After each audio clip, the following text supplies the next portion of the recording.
There is a child who learned something very early, that being quiet made life easier. Not invisible in the literal sense, invisible in presence. The kind of child who slowly realized that attention sometimes brought tension. Maybe it was a moment when speaking too loudly changed the atmosphere. Maybe it was a moment when asking again made someone sigh. Maybe it was simply the feeling that emotions were inconvenient. Children notice more than adults imagine. They notice tone. They notice pauses. They notice the silence between words. And some children learn quickly that the safest way to exist is to reduce friction. So they adapt. They speak less. They ask less. They occupy less space.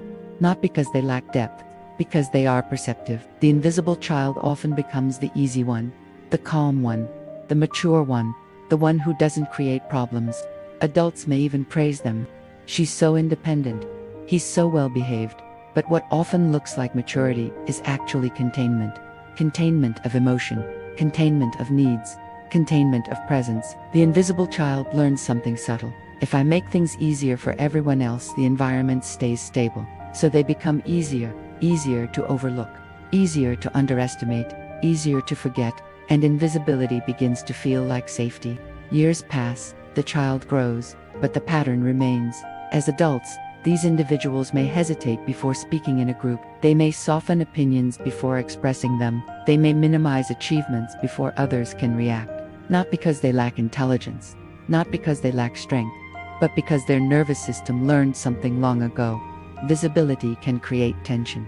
So the system still tries to remain small. The invisible child often becomes the adult who observes everything, who understands people deeply, who supports others naturally, but who quietly struggles to claim space. And the most important thing to understand is this: the invisible child was never weak. They were intelligent, they adapted, they learned how to navigate complex emotional environments. That adaptation once protected them, but protection does not always need to last forever. The environment may have changed, the danger may be gone, but the body still remembers the strategy. Understanding this archetype is not about blame, it is about awareness. Because once you see the pattern, you are no longer controlled by it. The invisible child does not need to disappear. They need reassurance. They need permission to exist fully. Visibility does not have to mean danger. Taking space does not have to create instability. The silent archetype of the invisible child is not a flaw. It is intelligence that has not yet been updated. And intelligence can evolve.